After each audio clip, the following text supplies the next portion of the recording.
everyone. So I'm going to immediately pick up where I left off last time. So I was at my cousin's place, and at this point, I had tried to make my own alcohol at home. Okay, because obviously alcohol was not on sale for almost a full 3 months, and I was starting to feel that listen, I need something. Okay, just something to get me a little bit chilled out because I wasn't managing to do it on my own. In any case, I had a recipe. I tried probably like three different recipes, but this recipe that I tried this time actually worked out perfectly. It had raisins, it had a whole bunch of things in it, and I'll link it below in case you want to try it. But I feel like at this point, nobody really needs to be making alcohol at home. But in case you ever want to do it as an experiment, it worked perfectly for us. We had a braai, we had it. It took us about, I would say, almost a full 2 weeks to make it or to get it to be just perfect. But in any case, so we had our pineapple beer, and then obviously everybody knows that whenever a government restricts the sale of something, a black market appears. Prohibition just does not work. Even though the sale of tobacco products and alcohol was prohibited, people still find a way to get their hands on these things. The only difference is that it just becomes more expensive for the consumer, and in some ways a little bit more dangerous. But I didn't have any fear around getting the stuff because it wasn't me directly. Someone knew someone who knew someone who knew someone, and then that's how we kind of got our hands on a bottle of whiskey. And it just felt great to have some whiskey. Even though I'm not a big whiskey drinker, I had some with Stony. So yeah, being with my cousins was great. We got to chill a lot. We had lots of conversations. We watched a whole lot of South African TV. It was like just a wonderful experience all around. Like literally no complaints. Fine. Then at some point it was time for me to obviously go back home. So I called my brother. He came to get me. We arranged for him to come get me. I'm always excited to see my brother because he is funny. We have really, really good banter, and he's dope with music. Like he really knows music. And he was playing music on the way home, and we're just like jamming in the car, jamming in the car, get into Garankua. And again, it's kind of like there's layers to like how deep you go with home.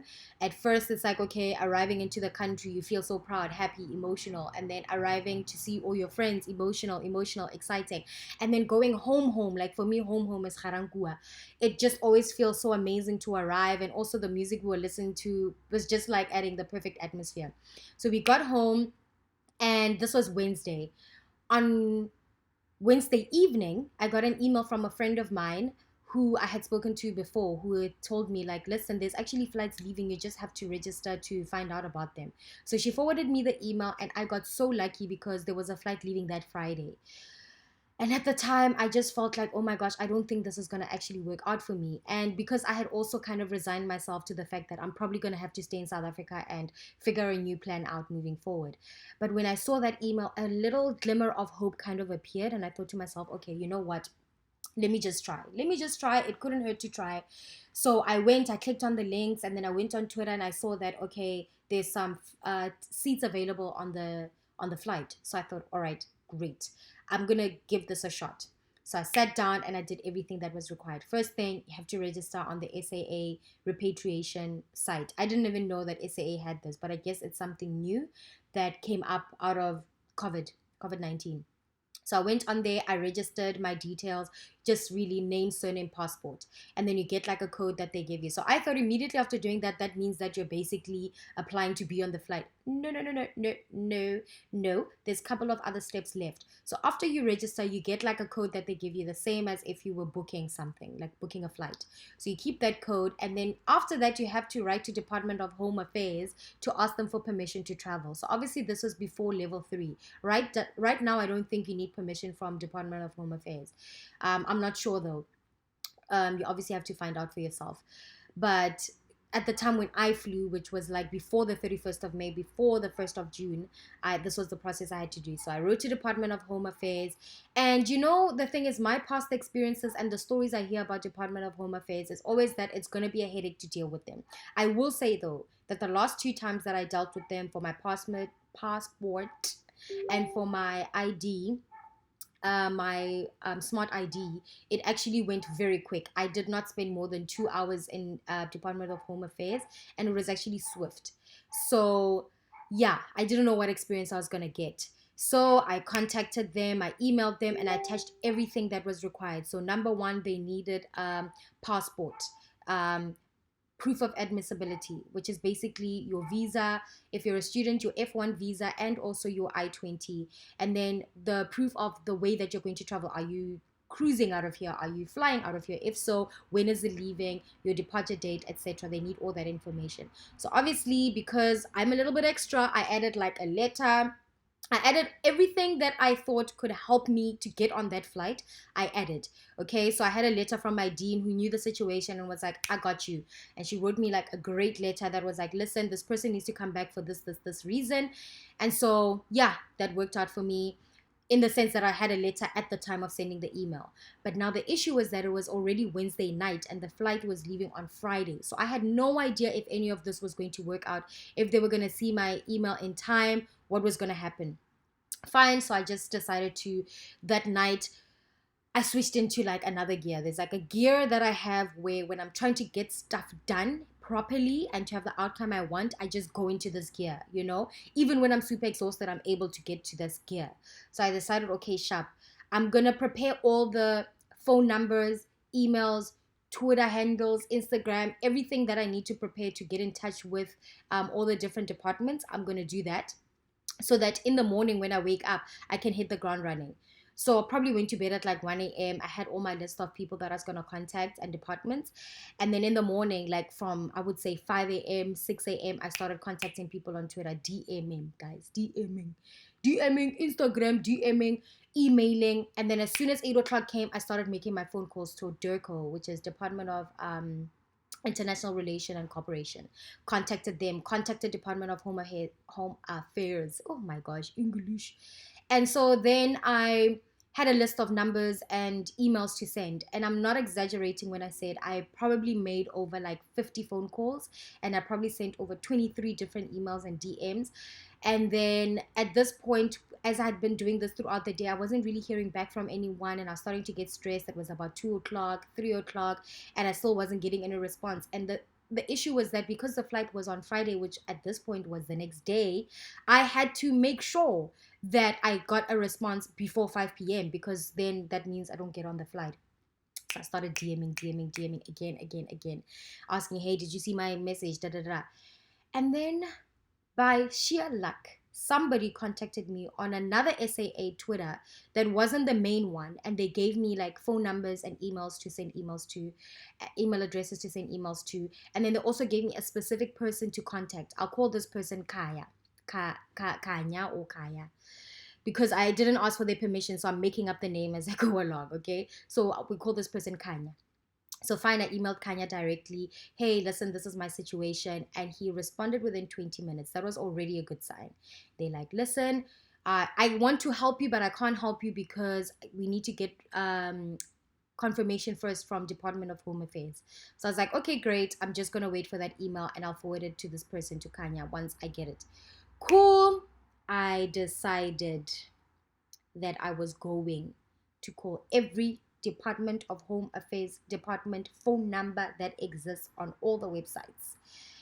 Guess what? None of them answered. Even obviously because I guess they weren't operating, but even the ones that they had the 0800 number, there was never an answer on that. So I just had to get into a mode where I was like, you know what?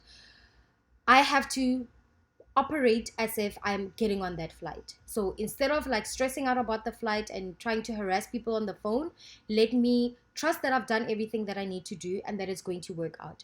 What's the next step now? It's almost 4 o'clock and your hair is a mess. Like my hair. No. If you were my friend, you would see me and sit me down and say, Didi, no. Just no. It was a disaster. And the thing is, in general, I'm not good with maintaining my hair. I don't like doing it. I don't enjoy doing it. I've never been good at doing it. I just want other people to touch my hair. I don't want to deal with it. I want other people to be the ones to help me grow my hair and make it work. So I call the lady who usually does my hair, Kuchai. And I thought she would just come over. I'd pay her a little bit more because obviously the inconvenience of having to come to me, and probably she's making less money because of COVID. That's what I thought. But then she's like, listen, you need to come through to the salon. There's a back entrance. I'm thinking, oh, maybe it's just going to be me, whatever. I get there. And go to the back of the entrance, the back entrance. I didn't even know there was a back entrance, and there's people in the salon. Yeah, like 7 or 8 people in the salon.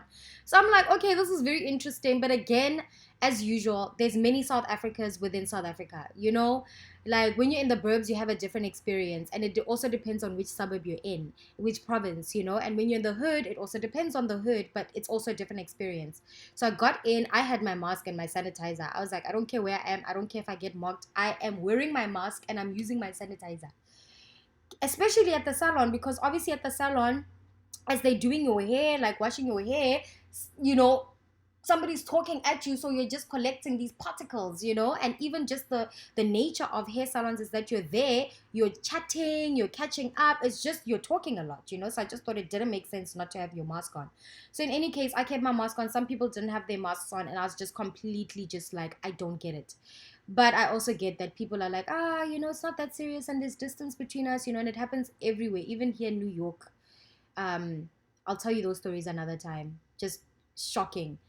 In any case, at this point it's 4:30. It's approaching 5, and I haven't received an email from Department of Home Affairs.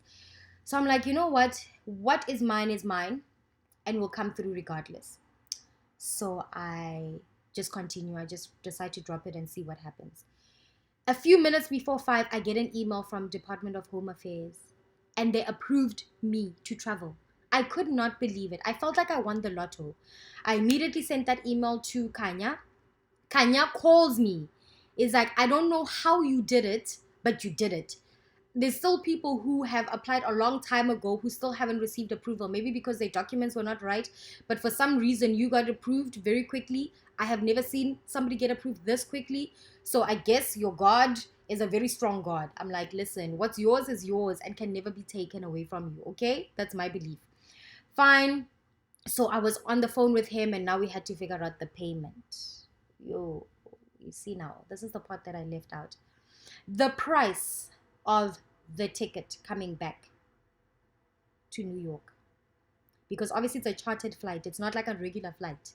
So they have to make sure they have enough people on there, and the cost is enough for them to actually warrant a trip across the seas. That flight, the price, I felt like I got instant gout when I saw the price. I felt like there was I don't know, level 5, level 10, I don't know what the seismic shifts are, seismic, Richter scale amounts, but I felt like it was the highest earthquake when I saw the amount. Like, I was shaken. I felt like internally I was having a tsunami. The price was so high. I had to sit down and really think, how can I justify paying this amount of money for a flight?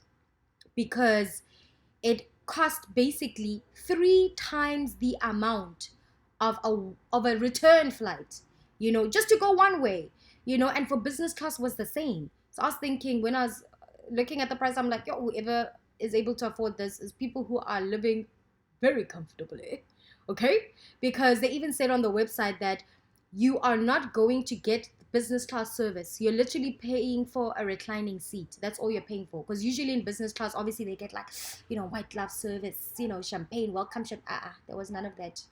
You're just getting tea and bread and a seat. That's it. Fine. So I had to now figure out how to make the payment. Now this is a point of stress. Sending money between my South African bank account and my American bank account.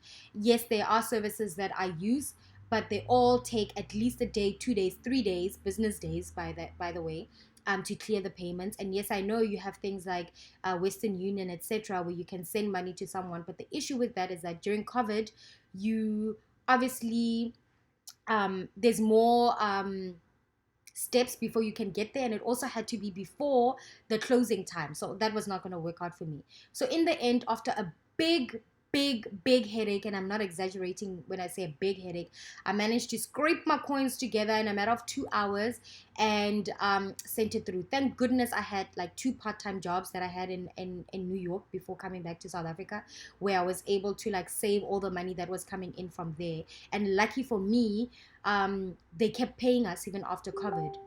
So thank goodness, because otherwise I would not have been able to get on the flight. Literally, it's as simple as that. So fine, got the coins together, made the payment. They give you American bank details and South African bank details so that you can choose. So I made the payment, and you know what, guys? Kanya was so patient, so helpful. He literally stayed at work for 2 hours extra. I know he was probably helping other people too, but I still appreciated it so much that I was one of the people he was helping. So yeah, immediately after I paid it, literally 2 minutes after I made the payment and sent the proof of payment through to them, I got my flight details with my seat number and everything. And I couldn't believe it. The flight was leaving the next day at 12.